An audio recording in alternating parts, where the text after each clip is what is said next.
hijab itu sekitar 3-4 tahun yang lalu sebenarnya. Awalnya tuh abang tuh cuman ngomong gini, kayaknya bagus ya kalau pakai hijab gitu. Terus aku nggak terlalu ini kan, maksudnya kayak oh iya udah gitu doang. Terus kayak kalau diajak ke kajian gitu sama abang, oh ya pasti pakai hijab. Terus ya udah suka muji kayak gitu. Terus sampai akhirnya hmm, ada keinginan tuh, sebenarnya ada keinginan pakai hijab itu udah lama, tapi kayak takut nggak cocok, takut nggak pantas, atau sholatnya juga masih bolong-bolong pada saat itu kayak gitu. Jadi sampai akhirnya abang bilang dicoba dulu aja gitu, dicoba dulu aja senyaman kamu, tutup aurat. Nanti lama-lama juga kamu nyaman cari model hijabnya sendiri yang kamu suka, yang menurut kamu cocok sama muka kamu gitu-gitu sih. Akhirnya awal tahun itu setelah lahirannya Bula aku coba, aku pakai, nyaman, ya udah keterusan gitu.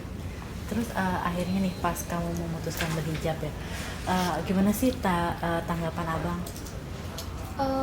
Senang ya, alhamdulillah tuh dia bersyukurlah, karena kan memang awalnya itu abang yang minta, sampai akhirnya aku ya udah deh coba deh gitu. Maksudnya aku tahu juga uh, kalau hijab ini kita di muslim ya itu menyelamatkan ayah kita, saudara laki-laki, bahkan suami kita gitu kan, kalau kita memakai hijab gitu menutup aurat.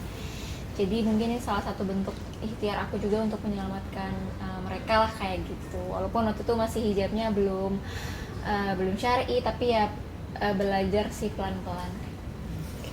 Nah, pas akhirnya memutuskan berhijab, ada nggak sih kak kendalanya? Mungkin kayak tiba-tiba pengen buka lagi atau kayak ngerasa gerah gitu. Kalau buka lagi jujur enggak pernah kepikiran, tapi kalau gerah gitu-gitu adalah waktu awal-awal, apalagi misalnya kayak waktu liburan terus bawa baby gitu-gitu kan, misalnya ke tempat makan yang nggak kids friendly gitu, yang kayak makan-makan kulineran kayak gitu, itu pasti ada kayak aduh gerah juga ya. Jadi kayak kadang-kadang tuh nggak dipenitiin, waktu itu awal-awal kayak gitu nggak dipenitiin, jadi kayak cuma digituin biar masuk anginnya dari ke leher kayak gitu. Itu tuh masih ada waktu dulu tuh awal-awal, tapi kalau kepikiran mau buka lagi tuh enggak pernah.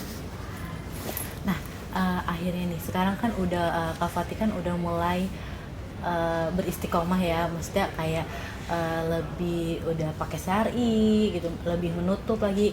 Kenapa sih kak? Kenapa akhirnya kayak uh, Kak Fatih tuh pengen terus istiqomah gitu? Hmm, kalau kalau bisa dibilang sih sebenarnya ini salah satu bentuk ikhtiar aku juga dengan status aku yang sekarang. Maksudnya aku kan single gitu kan, jadi biar menjauhi fitnah.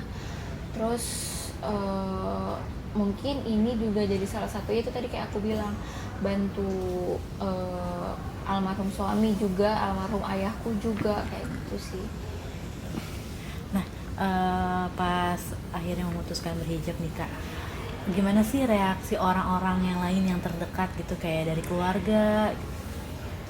Alhamdulillah positif semua. Nah jadi itu tuh awalnya tuh aku posting posting foto atau pas pakai hijab gitu, terus kayak responnya positif semua. Itu tuh belum tuh, kayak cuman satu momen doang. Terus pas setelahnya aku coba datang ke acara keluarga pakai hijab, terus abang tuh ngevideoin. Pas abang ngevideoin, ya udah aku kan repost. Nah itu tuh respon orang positif, deh jangan dibuka lagi ya, jangan dibuka lagi. Sampai akhirnya kayak ya udah deh Bismillah. Saya niatnya juga pengen ini kan, saya niatnya baik gitu, pasti dimudahin lah, aku mikirnya gitu. Ya udah gitu.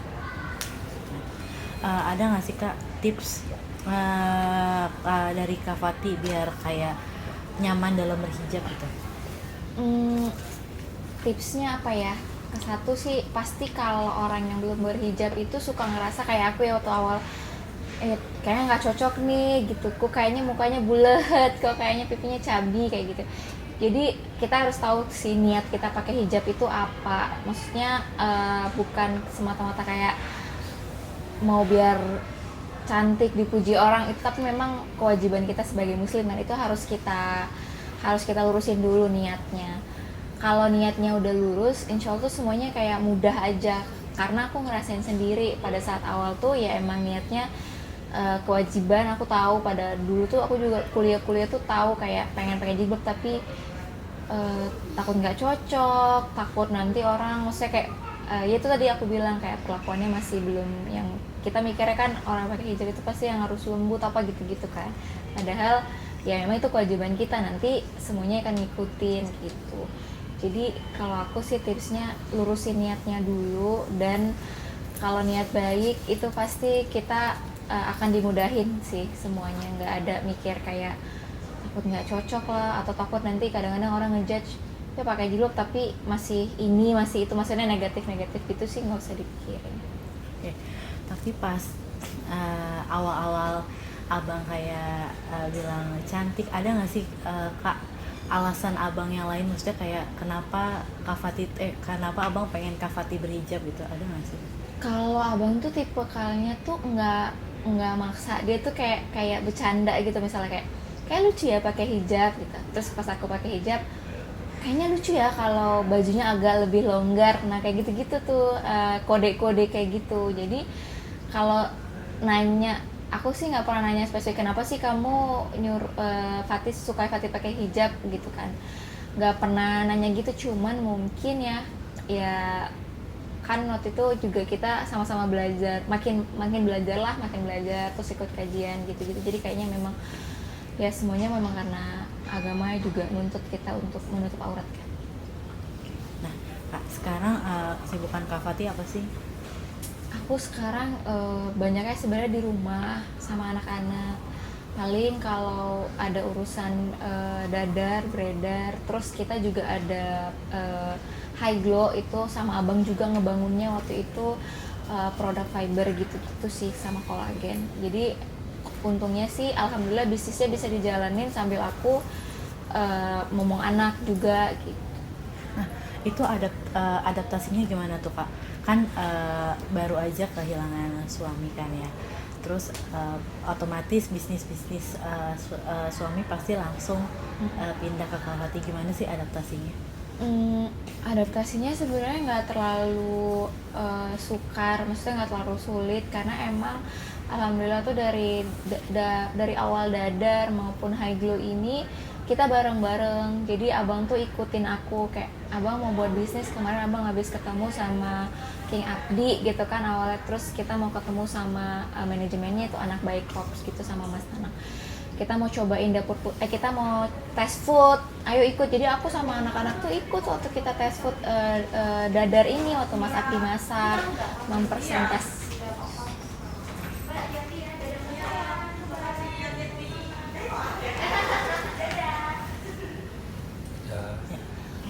Ya, ulang lagi ya. Sebenarnya sih kalau untuk adaptasinya nggak terlalu sulit karena emang dari awal itu abang ikut sertain aku ketika kita nge-build si dadar beredar ini ataupun High Glow. Jadi kita emang bareng-bareng waktu pas saat test food pertama kali, tapi terus mikirin konsepnya. Enggak, itu ada orang. Oh takut nggak kira belum di silent Ulang lagi nih. Iya benar ya. Sebenarnya sih kalau dari awal adaptasinya nggak terlalu sulit karena emang dari awal tuh kita ngebangunnya, abang ikut sertain aku, abang ajak aku untuk test food, untuk mikirin konsepnya, terus meeting bulanannya waktu pas abang masih ada, waktu kita di Malaysia juga, terus setiap grand opening aku nemenin, walaupun di luar kota juga aku ikut nge-build High Glow juga gitu karena partnernya teman aku juga kayak gitu. Jadi adaptasinya nggak terlalu sulit, cuman memang yang mungkin sulit adalah ide-ide sih. Jadi almarhum ini tuh apa ya, ide-idenya tuh brilian, terus kayak marketing untuk setiap bulan kan kita ada program. Nah dia tuh idenya tuh ada aja yang unik, yang out of the box. Nah mungkin kesulitannya di situ, walaupun ya sekarang tuh timnya abang yang biasa tuh memang masih aku pekerjakan untuk aku ngonten juga, untuk ngontennya Dadar kayak gitu di akun abang juga, untuk keperluan bisnis masih aku jalanin, masih aku pakai gitu, tapi aku yang nge-manage lah gitu. Cuman memang almarhum ini tuh idenya tuh sih, jadi kesulitannya kayak ide apa ya yang mungkin berkesan di orang-orang biar hype, biar dadar ataupun high glow ini orang tuh seneng dengan marketingnya, dengan promonya. Nah kalau abang tuh ada aja idenya, paling di situ yang aku kan juga bukan orang komedian kan, jadi ya memang sedikit banyaknya itu sulitnya di situ, gimana ya sense of komedinya kalau kayak gini itu sih. Tapi kalau untuk sistemnya semuanya udah berjalan seperti sebelumnya, dan sedikit banyaknya aku emang tahu. Nah, awalnya kan Kak Fatih kan berkarir sebagai karyawan swasta ya. Kenapa sih Kak akhirnya tuh pas menikah memilih buat kayak meninggalkan itu dan ikut suami gitu? Jadi tuh aku kenal sama abang ini 2011. Kita 1,5 tahun bareng saat kuliah. Lalu dia lulus, terus dia stand up kompetisi, lalu stay di Jakarta. Nah itu tuh kita 6 tahun memang LDR gitu. Jadi pada saat memutuskan untuk menikah, lalu harus ikut kan, maksudnya abang tuh minta aku ikut karena emang nggak mau jauhan juga, karena udah jadi suami istri gitu. Jadi ya terus aku konsultasi juga sama mamaku, kayak mana ya ma, kayak gitu. Akhirnya aku memutuskan ya udah aku ikut dan aku ninggalin kerjaan aku resign. Nah, buat sekarang nih, ada nggak sih Kak rencana Kak Fatih balik lagi bekerja gitu? Dan kira-kira apa karir kedepannya? Kayaknya kalau kerja yang kantoran gitu sih aku nggak kepikiran ya untuk melanjutin lagi, karena anak-anak tuh orang tuanya tinggal satu, tinggal aku. Makanya saat ini pun aku membatasi kayak Jumat Sabtu Minggu aku nggak ngambil kerjaan apapun gitu, ataupun ngonten ataupun syuting ngonten, walaupun di rumah aku nggak, jadi emang full buat anak-anak, karena misalnya entah mereka mau main mau apa gitu. Jadi sebisa mungkin tuh kayak misal satu hari aja tuh aku misalnya ngambil syuting atau misalnya kerjaan ngonten satu gitu, jadi udah keluarnya cuma satu kali itu doang, sore atau paginya ya sama anak-anak kayak gitu. Jadi kalau untuk kerja lagi jadi karyawan swasta, kantoran, office hour, kayaknya enggak, kasihan anak-anak. Kalau untuk karir kedepannya kayaknya ngelanjutin bisnis, sama aku mau buat bisnis baru lagi, mungkin kayak di baju syar'i sih. Tapi ini masih aku meetingin, aku pengen cari beberapa vendor konveksi gitu. Nah, kita lanjut ya Kak. Boleh nggak sih Kak ceritain awal mula pertemuannya sama Abang? Awal mula pertemuan sama abang itu 2011. Aku waktu itu mahasiswa baru, lalu beliau ini tuh kayak apa ya, dia tuh kayak ketua apa ya Bu? Bukan ketua jurusan, ketua angkatan lah gitu di sini gitu. Jadi kita tuh satu kampus dan satu jurusan, administrasi publik. Ternyata kita juga satu SMA gitu, jadi kayak kita baru taunya pas kuliah gitu. Lalu terus dia ngajak kenalan, deket, lama sih prosesnya, kayak 2 bulan 3 bulan baru aku terima. Terus ya udah kayak gitu, jadi kenalannya tuh memang di kampus, kenalan di kampus karena dia mahasiswa yang harusnya udah tamat tapi nggak tamat, jadi bareng di kelas samaan mahasiswa baru, jadi sering ketemu, sering ngajak pulang bareng. Terus ternyata teman-temannya abang, teman-temannya aku juga, karena waktu itu kita di Medan ya pertemanannya itu aja gitu sih. Nah, kan tadi bilang kalau misalnya sempat LDR dulu ya Kak, lama, terus akhirnya mantap buat menikah. Pasti kan prosesnya panjang kan. Gimana akhirnya Kak Fatih tuh mantap gitu buat menerima abang jadi suami? Sedangkan kan pasti kalau LDR banyak aja cobaannya, misalnya kayak gampang curiga lah atau apa gitu. Banyak sih, apalagi 6 tahun tuh nggak singkat kan. Jadi roller coasternya juga ada. Jadi kalau marah tuh nggak bisa langsung ketemu kan. Jadi kadang-kadang tuh kayak bisa hilang. Sampai tuh akhirnya waktu itu abang tuh lagi sibuk banget film, nge-host gitu-gitu. Jadi pada saat itu tuh aku ya mungkin karena aku cewek daerah ya, jadi itu umur 24 tuh kayak ini sebenarnya kita udah lama, udah 6 tahun, kita mau kemana gitu kan, aku tanya gitu.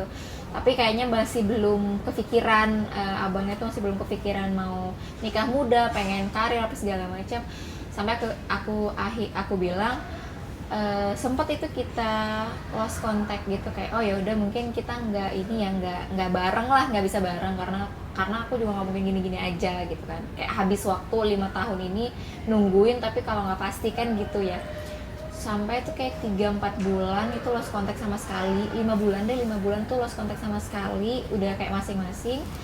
Terus dia datang ke Medan, ke rumah, ngajak ngobrol aku dulu, baru ngomong ke ibuku. Tapi itu nggak langsung aku yain, lama gitu kan. Sampai akhirnya memutuskan mantep itu karena ya aku sholat, terus aku lihat, nggak tahu, aku lihat dia, cara dia memperlakukan ibunya sih. Sebenarnya dia sama kedua orang tuanya tuh dia dari dulu, dari awal masih kuliah sampai dia udah berkarir, dan alhamdulillah maksudnya pada saat itu juga lagi sukses lah di karirnya gitu kan. Perlakuan sama orang tuanya itu memuliakan orang tuanya. Jadi nggak tahu, aku tuh klise ya, aku mikirnya kayaknya ini kayaknya bagus nih gitu, kayaknya orangnya beneran apa adanya kayak gitu. Walaupun 6 tahun kenal tuh karena LDR, jadi kan pasti nggak terlalu mengenal kalau orangnya setiap hari ketemu kan, kayak mana sifat aslinya kan, paling kita cuma teleponan, ketemu sekali-sekali, ketemu juga kalau pulang ke Medan paling cuma 2 hari, abis itu udah gitu, cuma makan, jalan, abis itu udah dia pulang lagi gitu. Jadi memantapkannya ya, satu ya aku tanya sama orang tuaku bilang setelah menilainya juga selama 5 tahun ini sopan, baik, aku lihat perlakuan dia ke keluarganya, terutama kedua orang tuanya. Oke. Nah, abang tuh sosok yang seperti apa sih, Kak? Tidak romantis. Dia nggak romantis, dia orangnya seapa adanya itu. Jadi emang males lah, ngapain lah misalnya kayak surprise kayak gitu tuh dia enggak gitu. Jadi emang apa adanya, ngungkapin kalau sayangnya ngungkapin dengan nggak pernah pakai kata-kata. Jadi kayak misalnya ngerangkul, atau kayak pas kita lagi ngobrol-ngobrol aja, nggak pernah yang kayak bunga kayak gitu tuh enggak. Tapi dia tulus ya, maksudnya dalam berhubungan, mau sama orang tuanya, mau sama aku, mau sama keluarga aku, mau sama temen-temennya juga. Dia emang kalau dia bisa nolong, dia nolong apa adanya, nggak dibuat-buat, nggak harus orang bilang apa ya, memang aku kayak gini, yang penting aku nggak ngerugiin orang. Jadi sama aku pun sosoknya itu ya gitu, selalu bilang kayak, aku kan orangnya kepikiran apa yang dibilang, nanti orang mikirnya kayak gini, nanti orang mikirnya kayak gini. Dia selalu bilang kayak, kamu jangan jadikan omongan orang itu tuh jadi batas bahagianya kamu, nanti kamu stres sendiri, nanti kamu jadinya kepikiran terus orang kayak ngomong apa. Nggak usah, cuek aja, karena emang dia tuh cuek. Jadi dia tuh emang bukan nggak peduli ya, tapi emang nggak, cuek aja, nggak apa kata orang itu ya udah terserah, orang tuh nilai kita tuh mau apa aja tuh terserah, yang penting kita nggak ngerugiin mereka gitu. Jadi sosoknya itu sangat apa ya, sampai sekarang tuh karakternya, kadang-kadang tuh aku kalau lagi ngomong apa tiba-tiba Yoga tuh sama keluarga ya, Yoga kan dia di rumah manggil Yoga, Mas Yoga tuh bilang sama Mbak Fatih tuh kayak gini loh. Jadi tuh ada aja tuh momen yang mengkaitkan lagi, misalnya kayak apa ya, misalnya dalam berhubungan bisnis sama orang, pasti selalu tuh kayak inget, selalu kayak udah kita tuh yang berkah-berkah aja, kita jangan ngerugiin orang, kita harus jujur. Kalaupun misalnya kita, pokoknya tuh ada aja tuh, misalnya aku lagi ngomong sama siapa pasti mengkaitkan dengan almarhum, karena emang banyak lah dia itu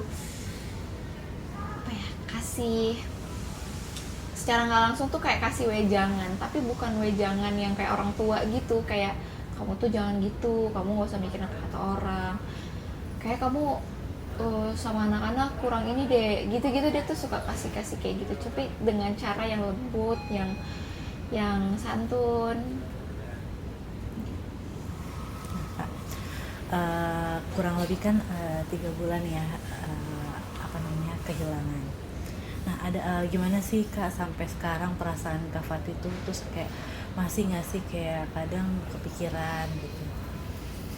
Masih ya Mbak, kayak mau 3 bulan, 6 bulan, setahun, pasti setiap harinya bangun tidur itu rasanya sama, rasa udah nggak ada ya gitu, kayak lihat ke tempat tidur biasanya bareng kan, ternyata udah nggak ada ya. Jadi kayak setiap hari itu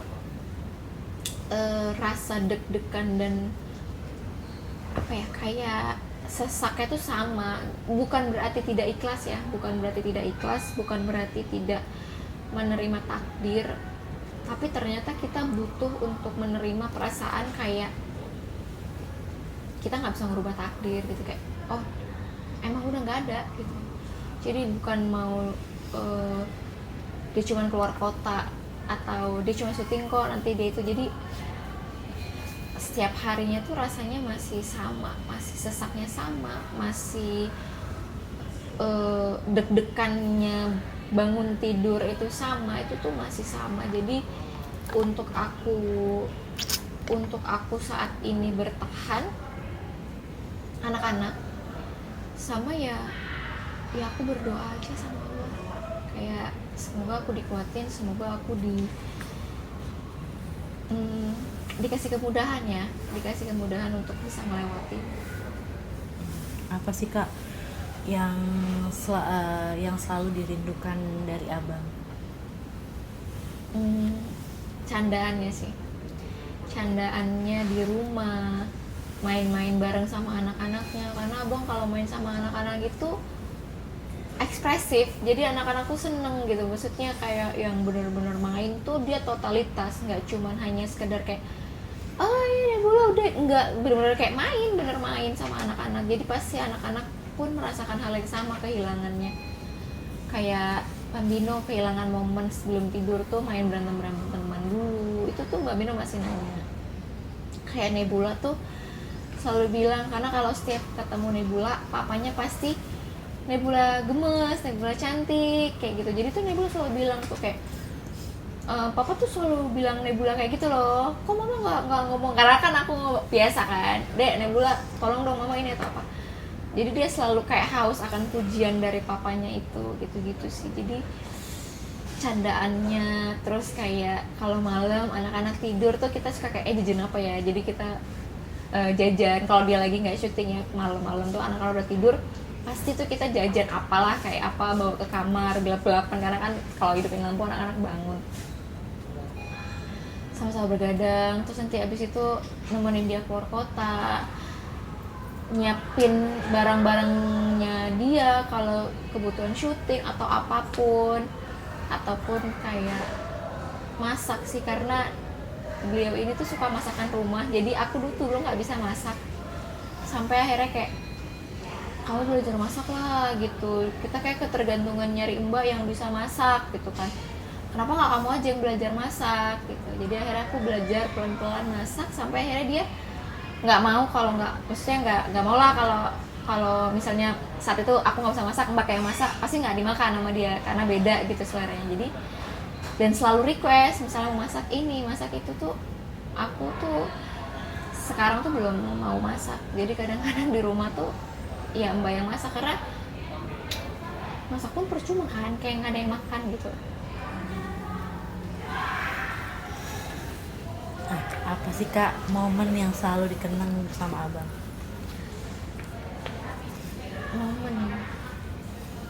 Momen sama abang tuh ya setiap kadang tuh sore kalau lagi di rumah, kita suka sore-sore jalan naik motor kayak gitu sih. Ada nggak sih Kak pesan yang selalu abang tanamkan buat Kak Fatih? Istiqomah. Kamu walaupun gak ada abang tetap istiqomah ya, sholatnya dijaga,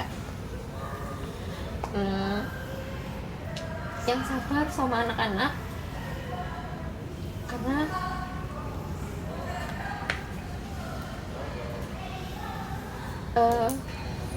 anak-anak itu cuma punya kamu, cuma punya kita, jadi kita harus sabar sama anak-anak. Kamu tetap harus istiqomah, ada atau nggak ada abang. Ini abang ngomong tuh waktu pas udah parah ya. Sama jalanin hidup apa adanya, jangan terlalu mikirin orang lain, karena emang dia tahu aku tuh tipenya suka mikirin apa kata orang, suka kepikiran, kayak misalnya gimana ya nanti dia marah nggak ya gitu, gimana ya nanti orang tuh apa nanti kata orang, masih mikirin gengsi gitu-gitu tuh dia paling marah sekali kalau aku tuh masih mikirin gengsi, masih mikirin apa kata orang. Kamu tuh apa adanya aja gitu. Itu sih yang paling dia minta tolong adalah kamu tetap harus istiqomah, kamu jangan lupa doain abang ya. Nah, kita bahas sebelum abang meninggal, gimana sih Kak awal tahun nih pas abang sakit, terus kayak apa aja yang dilakuin buat kesembuhan abang gitu? Awal sakit itu Juni, karena beliau itu jarang sekali sakit ya, maksudnya nggak pernah sakit ke rumah sakit itu nggak pernah, jadi cuman sakit pusing udah minum obat bed rest atau misalnya suntik vitamin udah selesai gitu, sesibuk apapun, nggak pernah ngeluh, nggak pernah ngerasa apa-apa tuh nggak pernah. Tapi emang kita nggak pernah cek darah atau cek apapun, medical check up itu kita nggak pernah, karena abang tuh takut gitu, soalnya ternyata tuh nadinya kan tipis, jadi kalau setiap mau ambil darah itu nggak semua suster atau dokter bisa, karena suka nggak dapet kayak gitu, susah gitu. Itu tuh salah satu kenapa beliau tuh suka nggak mau cek darah atau medical check up. Juni tahun lalu pertama kali drop itu dokter bilang ada kelainan darah, lalu kita dikasih obat autoimun itu sembuh. Lalu November drop lagi karena diagnosanya karena waktu pas di sini pun dirujuk gitu, terus aku juga cari tahu kesembuhannya itu dengan melalui stem cell transplantasi. Jadi aku cari tahu di mana yang bisa. Ternyata kita waktu itu di Indonesia belum ada untuk stem cell transplantasi.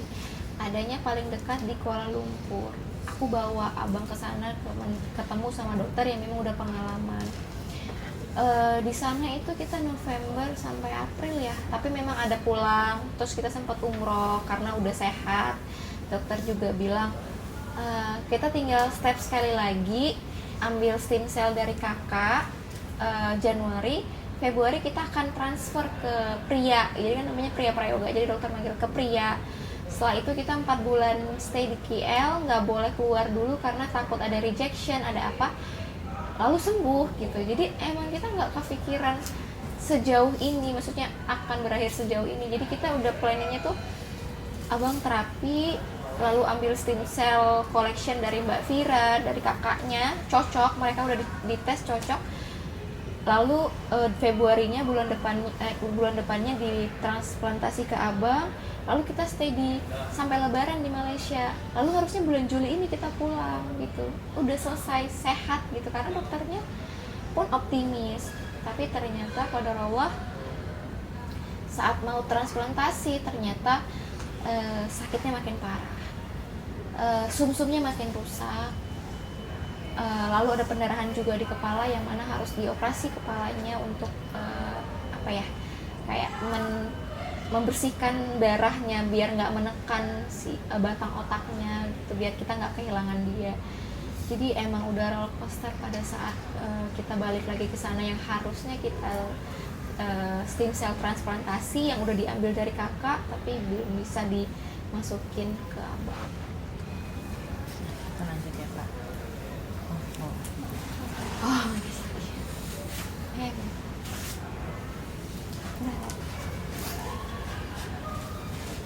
lanjut ya Kak. Apa sih Kak arti sosok anak buat Kak Fatih? Kalau sekarang ya, kalau sekarang tuh lihat Bang Bino tuh kayak papanya kan. Rambutnya, terus cara ngomongnya tuh papanya, karena emang Bang Bino nih papanya tuh panutannya kali. Jadi kayak Babe tuh kan ngomongnya masih maksudnya masih logat Medan kan. Bang Bino tuh juga kayak gitu. Di sekolah tuh teman-temannya pakai logat, ya kan padahal dia lahirnya di sini, tapi dia logatnya logat Medan. Nadanya itu masih kayak papanya. Jadi anak-anak ini saat ini, bahkan dari mereka lahir pun, kita sama abang tuh komit kayak kita harus kayak cukup dua anak, tapi kita fokus sampai mereka besar. Tanggung jawab nggak cuman hanya sekolah atau materi ya, tapi ke apa ya, ke batinnya mereka, ke mentalnya mereka, pendekatan ke dirinya mereka, supaya mereka jadi anak yang percaya diri kayak gitu-gitu. Jadi sosok anak saat ini, apalagi udah kehilangan abang, ya mana aku sekarang ujung tombak jadi orang tua, mereka tuh segalanya sih. Walaupun pelajaran yang aku ambil setelah kehilangan pasangan itu,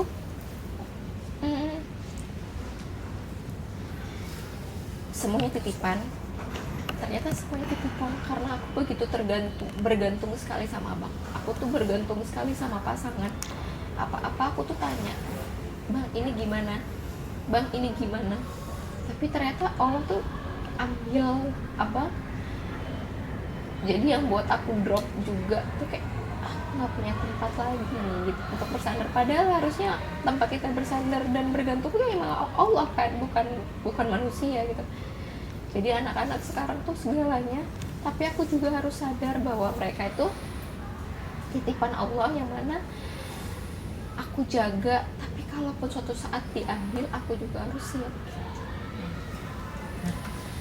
Kak, apa namanya, anak-anak kan udah kehilangan sosok ayah sejak kecil ya. Sampai sekarang masih ini nggak sih, masih kayak nyariin nggak, terus kayak udah ngerti belum sih anak-anak? Anak-anak udah ngerti ya. Aku tuh jelasin ke anak-anak seapa adanya, kayak papa udah meninggal nak, papa udah diambil sama Allah. Memang kita hidup itu ada hidup ada mati gitu. Papa udah dikubur, papa udah pindah alam. Aku jelasin ke mereka seapa adanya. Jadi kalau ke kuburan tuh, ke makam juga aku ajak anak-anak, aku ajak mereka, aku contohin dulu, aku ngomong gitu kayak, Bang, Bang Bino sama Nebula ikut loh, kemarin Bang Bino nyobain boxing, atau Bang kemarin Bang Bino mau latihan, mau graduation, tahun lalu kan abang ikut, papa ikut kan, supaya anak-anak kayak nggak ngerasa kehilangan sekali. Jadi anak-anak juga ngomong, jadi kayak papa Nebula kangen gitu, kayak kalau Nono mau main beranteman sama papa kayak gitu. Jadi kita ngomong aja di makam itu, maksudnya bukan kita syirik atau apa ya, tapi kayak mungkin ngerilis perasaan kita supaya kita ngerasa supaya kita ya dia harus tetap ada di samping kita walaupun sosoknya nggak ada kayak gitu. Jadi aku jelasin apa adanya sama anak-anak, terutama Bambino karena dia yang paling gede, walaupun umurnya masih 6 tahun. Bambino udah tahu kayak papa ini udah nggak akan balik lagi ke Bambino, papa tuh nggak akan balik ke rumah lagi gitu.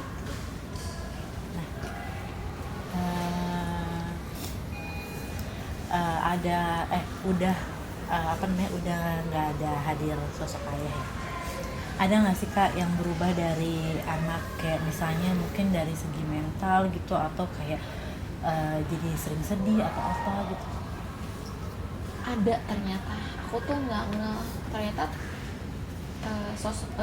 beradaptasi dengan adanya abang, adanya papa Babe, sama nggak ada papanya itu tuh ternyata bukan cuma trauma di aku yang gede gitu, apalagi kalau di rumah, di kamar, tapi ternyata ke anak-anak. Tapi anak-anak karena masih batita, jadi mereka belum bisa ungkapin dengan perasaan.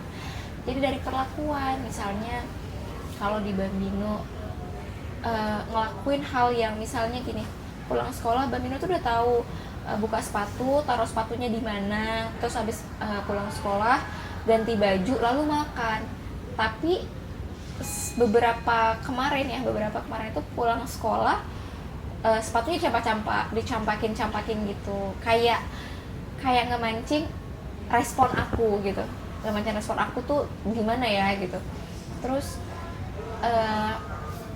misalnya Bam kalau habis mainnya diberesin ya, dia tahu tuh harus kayak gitu, tapi enggak dilakuin kayak gitu. Jadi aku konsul juga ke psikolog anak, disaranin untuk kayak jurnal perasaan setiap malam gitu. Jadi biar anak-anak dan setiap malam aku tuh muterin video abang ke anak-anak sebelum kita tidur, kayak mau lihat video papa yang mana nih gitu kan. Terus aku ceritain, papa tuh suka ini loh, papa tuh suka makan ini, papa tuh suka bantuin mama, kan suka kan kalau pagi-pagi Bang Mino mandinya sama papa, Nebula mandinya sama mama, karena emang abang itu gak cuma cari nafkah sama anak-anak, itu emang bantuin main, bantuin juga, bang tolong mandiin, atau bang tolong suapin ya, suapin itu. Walaupun kita ada mbak, tapi diminta tolongin itu emang ya bukan diminta tolong ya, karena emang itu anaknya juga, jadi emang dia all in juga sama anak-anak, makanya anak-anak tuh deket sama ayahnya. Pesan buat anak-anak apa sih Kak? Nebula sama Bambino ya. Nebula, Bambino, suatu saat mungkin lihat ini, kasih anak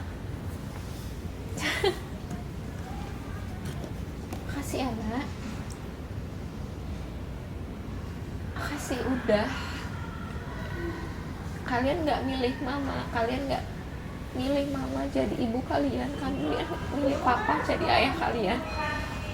Makasih, semoga kalian tumbuh jadi anak yang baik, anak yang soleha.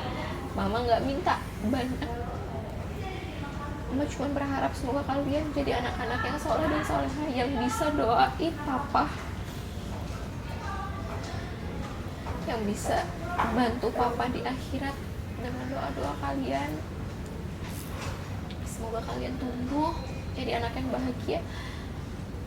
Tidak apa-apa dengan bertiga, cuma ada mama, tapi kalian harus yakin mama akan berusaha sekuat, mama akan berusaha ada buat kalian. Orang tua aku tuh sebenarnya udah gak punya ayah, aku cuma punya mama. Mama itu emang gak ada ya, orang tua sempurna tuh gak ada, tapi hampir. Orang tua ya, aku tuh udah gak ada ayah 1 tahun nikah. Papa dipanggil, tapi waktu itu tuh papa pas akad nikah bisikin ke abang baru cerita ke aku, Yoga tolong tuntun Fatih ke surga ya gitu. Maksudnya mungkin akhlaknya, mungkin itu juga ya yang jadi tergerak hati abang untuk kayak, kamu bagus kayaknya pakai hijab. Mungkin dari hijab dulu, dari menutup aurat dulu, pelan-pelan lalu ngasih tahu aku kayak kayak nyontohin gitu. Maksudnya kita perbaiki sholat kita dulu yuk, kayak jadi sholat 5 waktu, jadi kayak itu baru kayak sholat sunahnya. Jadi kalau orang tua itu, balik lagi nih ke abang, memang masya Allah sekali sih. Maksudnya masya Allah kali, Allah tuh baik tuh ngasih ngenalin aku sama dia tuh, Allah tuh baik. Abang selalu bilang, perbaiki hubungan sama orang tua, pasti rezeki kamu ngalir, urusan kamu dipermudah. Jangan sampai nyakitin orang tua. Maksudnya walaupun misalnya kayak ya orang tua nggak ada yang sempurna, misalnya ada yang buat kesel atau apa, ingat aja kayak janji, ingat aja tuh kayak di agama tuh kalau kita berbakti sama orang tua, Allah tuh juga bakal sayang sama kita gitu. Jadi itu yang selalu aku ingat selalu aku ingat ketika aku berurusan sama orang tua saya, kayak sama mama atau sama mertua sendiri gitu. Jadi kayak abang aja itu sama ibuku aja kayak ibunya sendiri gitu. Jadi aku sama orang tuanya abang juga harus kayak gitu. Jadi orang tua itu menurut aku, apalagi kemarin kita mengalami roller coaster ya, mereka tuh benar-benar support system. Ketika aku di rumah sakit, mama yang nemenin anak-anak. Walaupun kita ada mbak, tapi mama ngontrol anak-anak. Mama ikut kami ke Jakarta, mamaku kan di Medan ya, ada usahanya juga, jadi mama ninggalin usahanya, mama ikut ke Medan, ke Jakarta, mama ikut ke KL untuk nemenin anak-anak. Jadi biar aku fokus, kayak aku ingat mama bilang kayak, kamu nggak usah mikirin anak-anak, mama yang liatin anak-anak, kamu nggak usah mikirin mama gimana pas segala macam, kamu fokus aja sama yoga.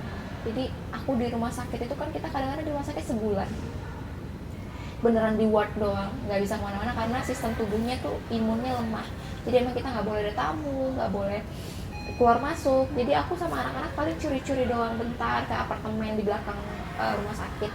Jadi ya mama yang nge-handle anak-anak, nemenin anak-anak, ya apalagi anak-anak toddler gitu yang emosinya tantrum, ya itu mama yang jadinya harus harus ngejaga lagi. Aku juga jadi nggak enak, kayak sorry ya mama jadi ngejaga cucu lagi gitu, walaupun ya memang aku ada mbak juga, maksudnya mama hanya ngawasin gitu. Tapi mama selalu bilang, nggak apa-apa, kamu fokus sama yoga, kamu harus semangat, pokoknya yang penting kamu harus yakin yoga bakal sembuh. Nah sekarang nih, kalau support dari mama sendiri gimana sih sama kondisi Kak Fathia sekarang? Mama ada terus sama aku. Jadi mama dari kemarin itu ada di Jakarta nemenin aku di rumah. Tidur pun aku jadi kita kasur tuh gede gitu, nebula di pinggir, Bambino, aku abang biasanya gitu. Nah sekarang posisi yang abang ini tuh kosong. Kemana aku tuh kayak apa ya, stres sendiri ngelihat itu kosong gitu. Jadi mama bilang, yaudah mama tidur sini. Jadi sampai sekarang kami tidurnya sama, mama masih tidur di kamar di tempat posisinya abang gitu. Dan paling pulang bentar ke Medan lihat usahanya, baru dia balik lagi untuk nemenin aku. Ya walaupun di rumah kita cuma ngobrol, tapi serasa rame aja karena waktu pas kemarin mama pulang tuh aku bilang kan, mah sepi ya ternyata gitu, walaupun ada mbak, ada anak-anak yang riuh, tapi kosong gitu, kayak mama sini lagi lah gitu. Jadi ya mama sampai sekarang masih di rumah. Dia mencari buat sosok mama yang sejauh ini sudah mensupport Mbak Fathi itu dari awal sampai akhirnya sekarang pun dia masih ada di sisi Mbak Fathi. Aku tuh WhatsApp kemarin tuh kayak aku tuh malu soalnya kalau ngomong-ngomong langsung, tapi aku WhatsApp, aku bilang kayak, mah makasih ya mah, makasih ya mama masih sehat. Mama tuh umurnya 62, tapi alhamdulillah masih sehat, masih bisa sendiri kemana-mana, masih bawa motor. Kadang-kadang tuh kayak kamu mau apa, udah mama aja nanti ke Indomaret, mama aja nanti ke supermarket ke depan. Naik apa? Naik motor? Nggak usah, jangan, nggak apa-apa, nanti aja pasti pakai online aja gitu kan.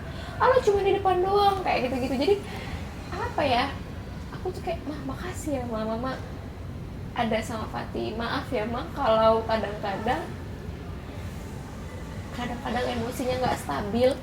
Mama mungkin maksudnya mau ngomong apa, tapi Fathi responnya kayak takutnya nyakitin mama. Maaf ya ma kalau mama masih ada sakit hati sama Fathi.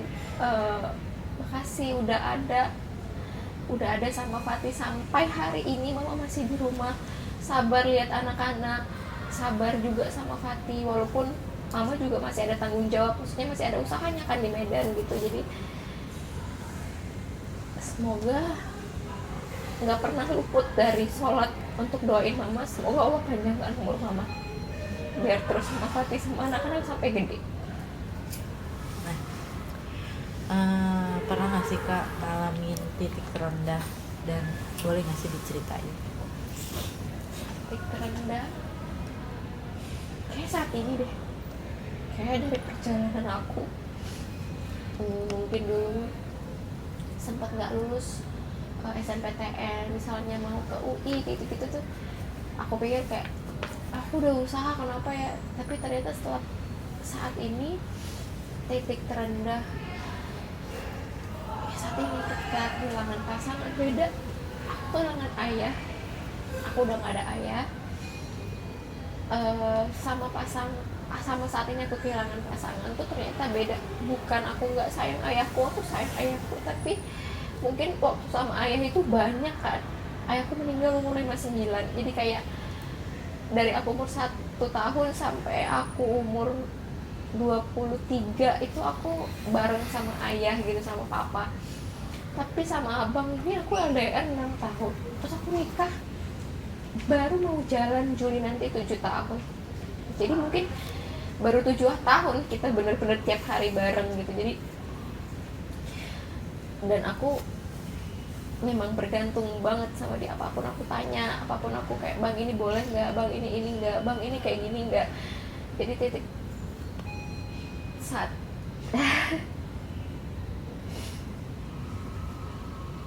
jadi pas saat Allah panggil,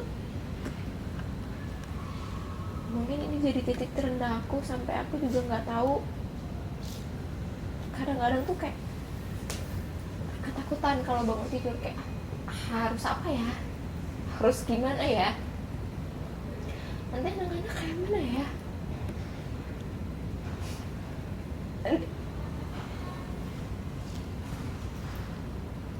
nanti kalau anak-anak udah gede, udah punya keluarga sendiri, aku sama siapa ya. Kan harusnya kita masih ya gitulah, maksudnya bukan berarti nggak menerima takdir, tapi ternyata kehilangan pasangan itu tuh momen terberat, rasanya beda ketika mungkin kehilangan orang tua, berat banget. Nah, harapan ke depannya Kak untuk Kak Fati? Untuk diriku sendiri, harapannya aku mau bilang makasih dulu sama diriku sendiri. Makasih udah bertahan sejauh ini. Makasih untuk terus ingat Allah yang mampukan kamu, maksudnya mudahin semuanya. Dan semoga Fati di masa depan lebih kuat lagi, Fati di masa depan lebih santai lagi dalam menyikapi apapun yang akan terjadi, karena pasti kedepannya kita nggak tahu akan baik-baik aja atau pasti ada cobaan-cobaan lain yang dikasih Allah.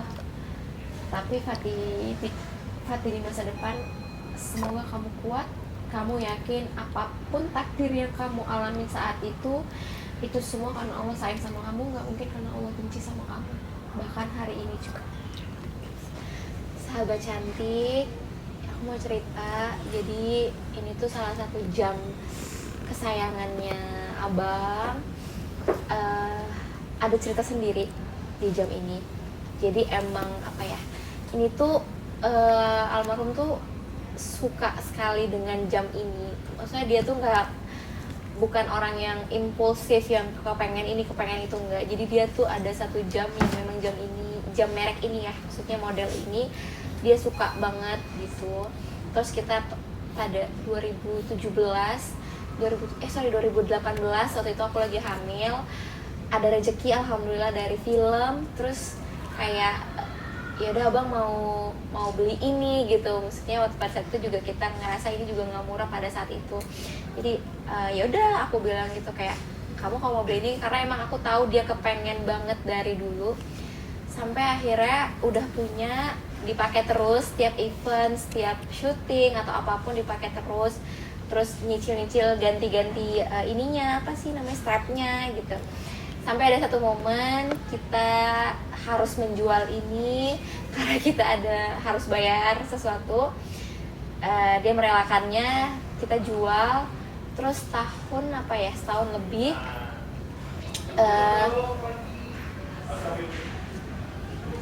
lanjut.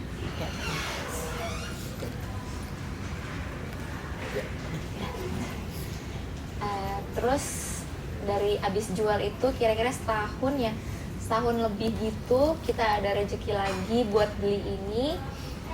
Terus abang izin kayak boleh nggak beli lagi gitu. Oh ya udah nggak apa-apa, beli aja gitu, karena aku tahu dia pengen banget kan, kemarin tuh harus dijual karena sesuatu hal. Sampai akhirnya dia beli lagi, sampai sekarang ini masya Allah masih ada. Waktu pas kita berobat di Malaysia juga masih dipakai. Tapi ya waktu itu Vespa aku lelang, itu juga kesayangan. Kalau dia sholat ke masjid atau ngajak anak, kan sore-sore suka jalan-jalan tuh sama anak-anak tuh suka naik Vespa. Nah tapi kayaknya barang ini yang mungkin akan aku simpan, bisa dipakai sama Bang Bima.